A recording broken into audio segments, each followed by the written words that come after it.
ग्रंथराज श्रीमद् भगवद गीता की भगवद गीता पहला अध्याय 7वां श्लोक। अस्माकं तु विशिष्टा ये तानि बोधा द्विजोत्तमा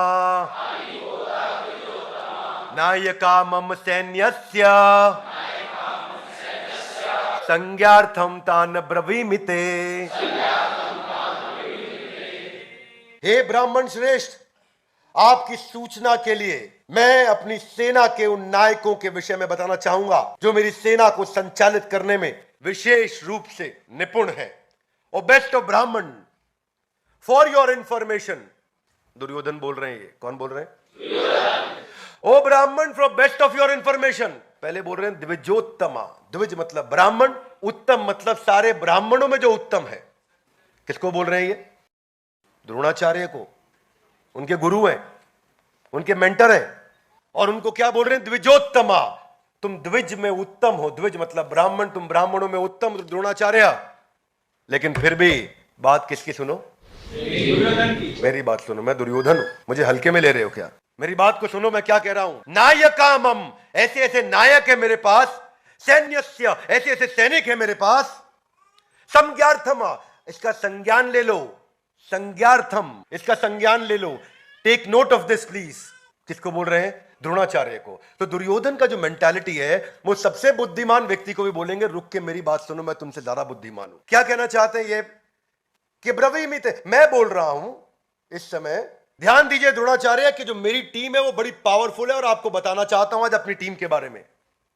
युद्ध का माहौल चल रहा है, यहां शंख बज रहे हैं और दुर्योधन जो लगा पड़ा है वो लगा पड़ा है कि मैं अपनी तारीफ कर लूं थोड़ी सी पहले।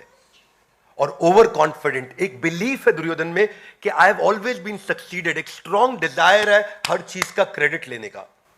तो भगवत गीता के माध्यम से, इन कैरेक्टर्स के माध्यम से हम अपने भी लाइफ के कैरेक्टर्स को समझ सकते हैं कि मेरे लाइफ में क्या कैरेक्टर। एक्सट्रीमली कंट्रोलिंग और डोमिनेटिंग नेचर है दुर्योधन का। दुर्योधन को जब द्विजोत्तम से बात कर रहे हैं, ब्राह्मण से बात कर रहे हैं, गुरु से बात कर रहे हैं, तो सबमिशन होना चाहिए, सरेंडर होना चाहिए, शरणागति होनी चाहिए। पर उनकी लैंग्वेज क्या है? अभी जरा मेरी सुनो, मैं बता रहा हूं।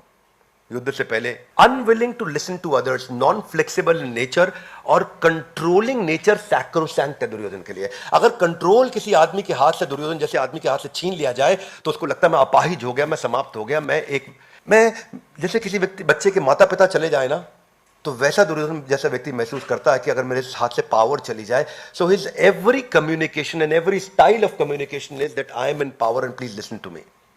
Thinking that I can never be wrong, मुझसे गलती नहीं हो सकती है। अहंकार विमूढ़ आत्मा करता हम्मति मन्यते।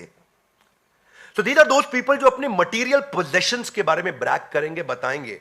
आपने कई लोग देखे हैं ना अपनी गाड़ी के साथ फोटो खिंचाते हुए, अपनी गाड़ी के साथ ऐसा हाथ पे रख के फोटो खिंचाना, अपना ब्रांड दिखाना, घड़ी मोबाइल दिखाना, ये सब दिखाना। तो lot of people like that. आप देखते हैं, मिलते हैं उनसे। मेरे से कई बार पूछते हैं बिंद्रा जी आपके पास कौन सी गाड़ी है? तो मैं तो बोलता हूं मैं और मेरे डायरेक्टर संजय सर हम दोनों ओला कैब पे घूमते हैं। हमारे पास गाड़ी है ही नहीं भैया, हम बिना गाड़ी के ही घूम रहे हैं। It is Duryodhan mentality to actually talk about your possessions. Duryodhan mentality क्या? Having an opinion on every topic. कोई भी बात हो रही हो मैं पहले बोलूंगा, कोई भी सब्जेक्ट हो रहा हो पहले मैं बोलूंगा। तो कुछ ज्ञानी मिलेंगे आपको हमेशा। ये एक मानसिकता मिलती है आपको। आप कोई भी सब्जेक्ट छेड़ोगे उनको उस पर कुछ लोग इसलिए कहते हैं क्योंकि उनके पास कुछ कहने के लिए है, कुछ लोग इसलिए कहते हैं क्योंकि उन्हें बस कुछ कहना है। तो दुर्योधन की मानसिकता ऐसी है। Finding an opportunity every time to tell how smart I am. Ah come on, how smart I am. ये दुर्योधन का श्लोक थे। ये दुर्योधन बात कर रहे हैं। अगले श्लोक पे चलते हैं। 8वां श्लोक इसके जैसा है, तो मैं 3 श्लोक एक साथ ले रहा हूं आज के हमारे इस वीडियो में। भवान भीष्मश्च कर्णश्च कृपश्च समतिंजय अश्वत्थामा विकर्णश्च सौमदत्तिस्तथैव च। रुके नहीं दुर्योधन यहां, अब टीम का डिस्क्रिप्शन भी देने लगे कि आप भी है मेरे साथ द्रोणाचार्य। सबसे बड़ी बात है भीष्म पितामह मेरे साथ है। कर्णश्च कृपश्च, मेरे साथ कर्ण भी है, कृपाचार्य भी है। समतिंजय मतलब ये सब के सब जीतते रहे आज तक हमेशा। They have always been winning.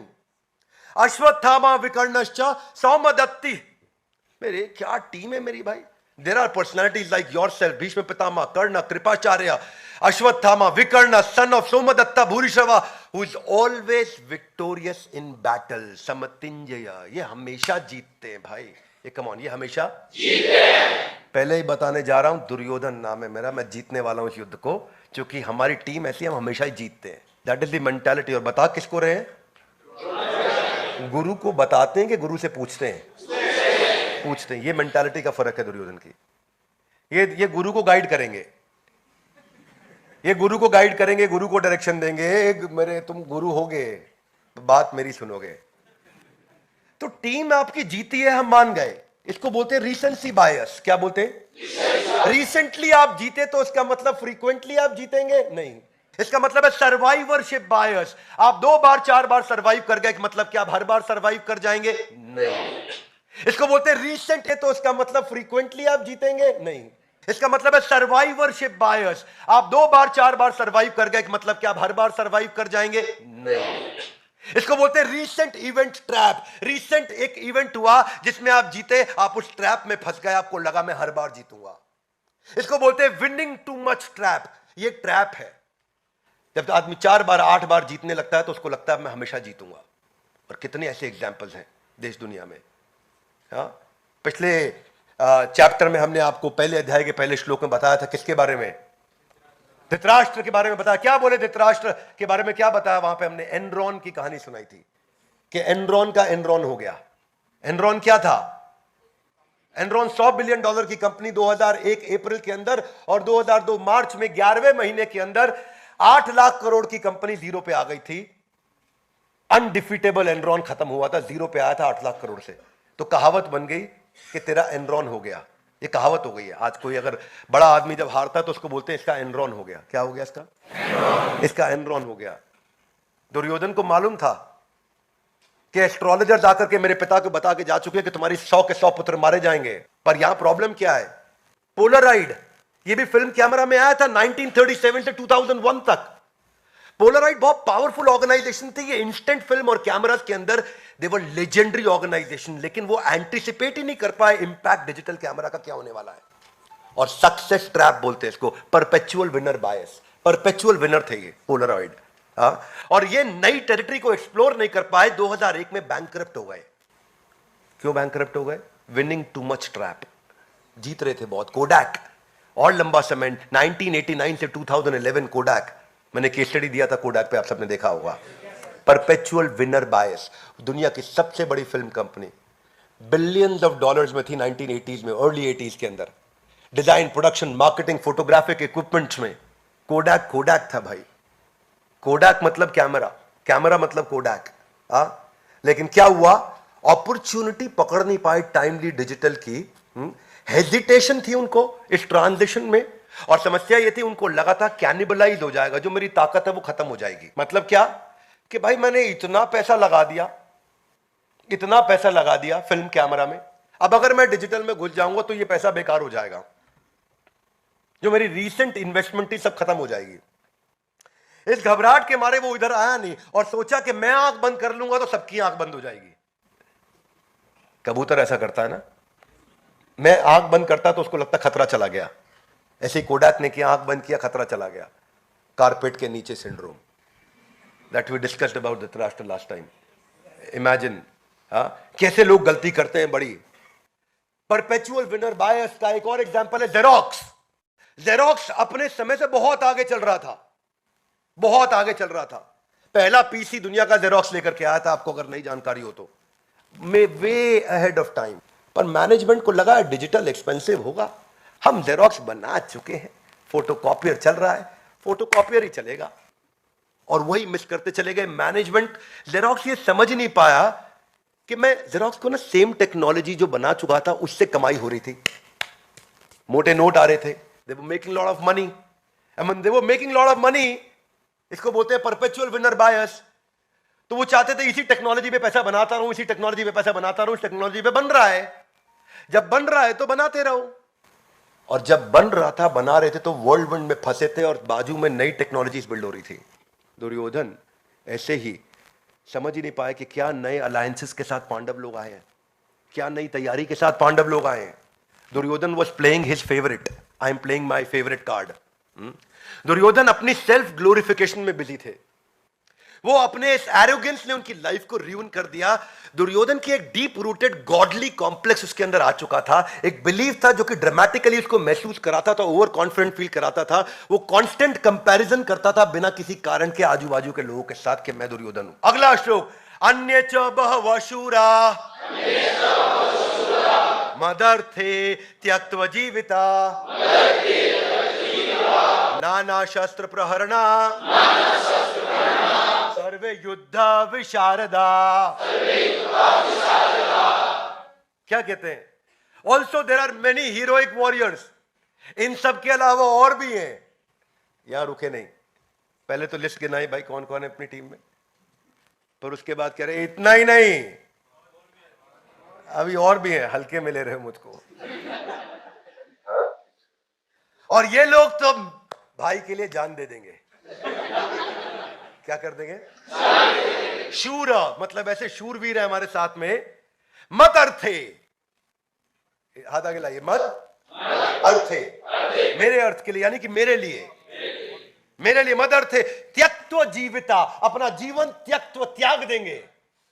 ऐसी टीम है मेरी, त्यक्त्वा जीविता, अपना जीवन भी त्याग देंगे मेरे लिए। हाँ, नाना शस्त्र प्रहारना, ऐसे ऐसे नाना प्रकार के शस्त्र लेके आए हैं। कितना विविड डिस्क्रिप्शन है अपनी तारीफ में। यह भगवद गीता की शुरुआत है। इमेजिन, इससे सीखने को मिलता है कि हमें क्या नहीं करना है जीवन में और क्या करना है। Are you with me? Yes no?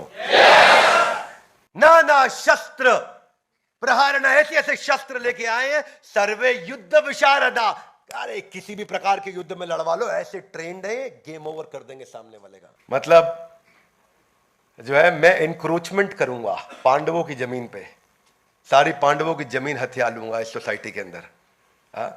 This is the mentality कि बोल रहे मेरी टीम को चेक करो, मेरे भाई के लिए जान देने को तैयार। दिस इज भाई के लिए जान देने को तैयार। क्यों बोल रहा हूं मैं ये इसलिए कि रिलेट कर सके आदमी कि क्या मेंटालिटी के साथ आज का यूथ जी रहा है, किस मेंटालिटी के साथ आज का यूथ अपनी जिंदगी को बिता रहा है। There are many heroic warriors who are prepared to lay down their life for my sake. They are skilled in the art of warfare and equipped with various kinds of weapons. Nana shastra praharana, tyaktva jivita. Language देखो, language. Ego led to the downfall of Duryodhan. Famous saying है, pride comes before the fall. Famous saying. Characteristic क्या है? Godly complex का over inflated view of my own self.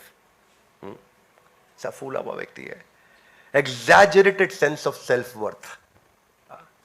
ये जो self glorification था उसका, उसके कारण ये कैसे लोग कैसे कॉन्वर्सेशन को शुरू करते हैं। ये हर कॉन्वर्सेशन को शुरू करते हैं, सामने वाला कुछ भी बोले ये नो से शुरू करते हैं, या अगर उसकी बात को हाँ भी बोले तो बट से शुरू करते हैं, लेकिन, क्योंकि उसको कुछ बताना है।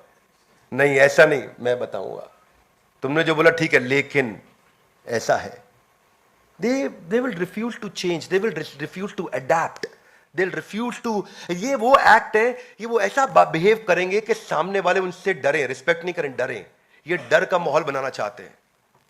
हाँ, इनका जो लैक ऑफ एम्पैथी है और दूसरे के प्रति कंपैशन को मिस होना है, इसमें क्या करेंगे, कुछ भी अच्छा होगा तो क्रेडिट मेरा, कुछ भी गलती होगी तो ब्लेम तेरा। Are you with me? कुछ भी अच्छा होगा तो क्रेडिट मेरा, कुछ भी गलती होगी तो ब्लेम तेरा। ये लोग कभी भी कंस्ट्रक्टिवली फीडबैक को ले नहीं पाते। अब क्योंकि फीडबैक नहीं लेते तो इंप्रूव नहीं होते। वही मैंने ऑर्गेनाइजेशंस के नाम बताया आपको, हाँ, पोलराइड का नाम बताया आपको, कोडैक। दीज आर दो ऑर्गेनाइजेशन जिन्होंने कंस्ट्रक्टिवली फीडबैक लिया ही नहीं, and because of which not admitting your own mistake. और जब आप अपनी गलती को मानते नहीं, अपनी मिस्टेक्स को मानते नहीं, 88% ऑफ फॉर्च्यून 500 कंपनीज जो 1950s में आई थी वो खत्म होकर जा चुकी हैं। यानी कि 1950s में जो दुनिया की 500 सबसे बड़ी कंपनी थी, उनमें से 90% कंपनी आज है ही नहीं, और अगर है भी तो मिट्टी धूल चाट रही हैं। क्या मेरी बात समझ आ रही है? समय के साथ कैसे समाप्त, कैसे बदलते चले गए ऑर्गेनाइजेशन। ये एक किताब है ईगोनॉमिक्स। ईगोनॉमिक्स कहती है कि प्रॉफिट एंड लॉस अकाउंट के अंदर एक इनविजिबल लाइन होती है ईगो की, वो आपके लॉस को लगातार बढ़ाती है कंटिन्यूअसली। तो कई लोग दुर्योधन सिंड्रोम से सफर कर रहे हैं, प्रभावित है। ये हमेशा अपने आप को बेहतर समझते हैं और स्पॉटलाइट में रखना चाहते हैं। हमेशा चाहते हैं स्पॉटलाइट में कि सब मेरे आसपास ही हो, जो भी हो मैं बीच में रहना चाहिए। इसलिए आपने देखा है कुछ लड़के होते हैं मतलब इतने दूसरों का मजाक उड़ाने में, हंसने में, उनको स्पॉटलाइट रहने में आनंद आता है। देखा आपने? ग्रुप में खड़े होंगे तो ऐसे खिल्ली उड़ाएंगे बाजू वाले का ताकि मैं स्पॉटलाइट में रह सकूं। Adding 2 cent to every conversation. कुछ भी कॉन्वर्सेशन हो रही हो उनको एक लाइन जरूर ऐड करनी है, उसकी वैल्यू है या नहीं है। हर कॉन्वर्सेशन को मुझे कंट्रोल करना है, हर कॉन्वर्सेशन में मुझे रहना है। मैं रेस्टलेस हो जाता हूं अगर मैं डोमिनेट नहीं करूं, मेरे पास पावर नहीं हो तो मैं रेस्टलेस हो जाऊंगा। ये जो टेंशन होती है ना कि मेरे से कोई आर्ग्यू नहीं कर सकता, nobody can argue with me. Do you feel disturbed when you are criticised और when you are giving feedback? जब आपको फीडबैक दिया जा रहा है अगर डिस्टर्बेंस हो रही है, दुर्योधन सिंड्रोम। तो ये दुर्योधन सिंड्रोम भगवत गीता कितना सुंदर सिखाती है। इतना अच्छा प्यारा ग्रंथ है ये, इतना प्यारा ग्रंथ है, मुझे इससे इतना प्रेम है। इसलिए मैं हमेशा हर साल कोशिश करता हूं 20, 30, 40, 50 हजार, 1 लाख भगवत गीता लेके फ्री गिफ्ट करता हूं लोगों को, ताकि वो पढ़ें, अपने जीवन को सुधारें। और मैं जीवन भर ये करना चाहता हूं। ये मेंटालिटी महसूस करिए कि मेरे को वहां जाना पसंद है जहां मेरी तारीफ होती हो, मुझे वहां जाना पसंद नहीं जहां मेरी बुराई होती हो। तो मैं मोटिवेशनल कोट भी स्टेटस पे व्हाट्सएप के वैसे ही डालता हूं। वो जो दर्द होते हैं ना मोटिवेशनल कोट्स जो डालता है आदमी व्हाट्सएप के स्टेटस पे दिखाने के लिए, ये देख ले जिसको दिखाना है, किसी को दिखाने के लिए डालता है आदमी।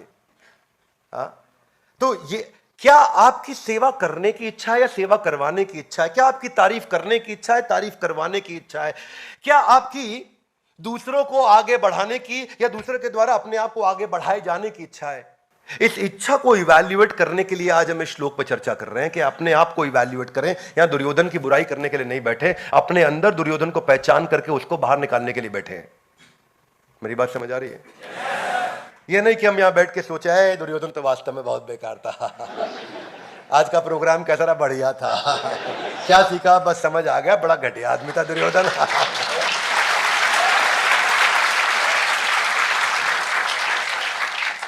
क्या आप कॉन्वर्सेशन को विदाउट इनविटेशन सामने वाले को ऑफरिंग करेक्शन से शुरू करते हैं? आपको इनवाइट किया है करेक्शन के लिए, नहीं किया, लेकिन मैं दूंगा करेक्शन, है ना? Correction without connection will end up losing relation. You will end up losing relation. जब आपका कनेक्शन ही नहीं है, जब आपको इनविटेशन ही नहीं है, तो आप करेक्शन क्यों दे रहे हैं? अपनी मिस्टेक को साइडलाइन करने की इच्छा और ये एक्सक्यूज दे देना कि मैं इसलिए फेल हुआ, ये मेरी गलती नहीं थी। ये मेरी गलती नहीं थी। बहुत कम लोग मिलेंगे आपको जो छाती ठोक के बोलेंगे हम मेरी गलती थी, आइंदा से नहीं करूंगा, ये मेरी गलती थी, दोबारा नहीं करूंगा, हाँ मेरी गलती थी, अब नहीं होएगा। It is okay to make mistake, it is okay to make few more mistakes, but it is not okay to keep repeating the same mistake. Are you with me? Yes. हालांकि गलती करने में दिक्कत नहीं है, गलती दोबारा करने में दिक्कत नहीं है, पर उसी गलती को दोहराते रहने में दिक्कत है। सेम गलती नहीं करनी। हालांकि फिर क्या करना है? नई गलती करो, फ्रेश गलती करो और फिर उसको रिपीट मत करो। हो गया गेम चेंज। बस इस जिंदगी में आप ज्यादा गलतियां कर नहीं पाओगे, नई नई गलती कर करके भी। शर्त यह है कि पुरानी वाली दोहरानी नहीं है। शर्त क्या है? पुरानी वाली दोहरानी नहीं है। तो आज अगर हम इसी को बस समझ लें कि क्या दुर्योधन मेंटालिटी है और कैसे हम इससे बाहर आ सके, कैसे हम इस ये ना सोचे त्यक्त्व जीविता, ये सब मेरे लिए जिंदगी त्यागने के लिए आए हैं, ये सब मेरे लिए मरने को तैयार है, तो तू क्यों मरवा रहा है उनको? अंधा यथा अंधा ऊपनीय माना। एक अंधा सारे अंधों को लीड कर रहा है। ये आज की लीडरशिप है। क्या मेरी बात समझ आ रही है? नाना शस्त्र प्रहारणा, ऐसे ऐसे शस्त्र लेके आए हैं, सर्वे युद्ध विशारद, सारे युद्ध को जीतते आए। अरे कितने एक्सपर्ट लोग। बस इसीलिए गेम ओवर हुआ दुर्योधन का। धन्यवाद। ग्रंथराज श्रीमद् भगवद गीता की। तो ये था आज का हमारा वीडियो जिसमें हमने आपको भगवद गीता के कुछ इंपॉर्टेंट लेसन्स दिए। मैं चाहूंगा इस वीडियो को क्या किया जाए? शेयर किया जाए, लोगों तक पहुंचाएं, ताकि वो भी इंस्पायर्ड हो सकें और भगवद गीता के इस मैसेज को अपने जीवन में उतार सकें। हमारे साथ जुड़े रहने के लिए, इस वीडियो को पूरा ध्यानपूर्वक आके अटेंड करने के लिए आप सबका हृदय की गहराई से प्रेम पूर्वक बहुत बहुत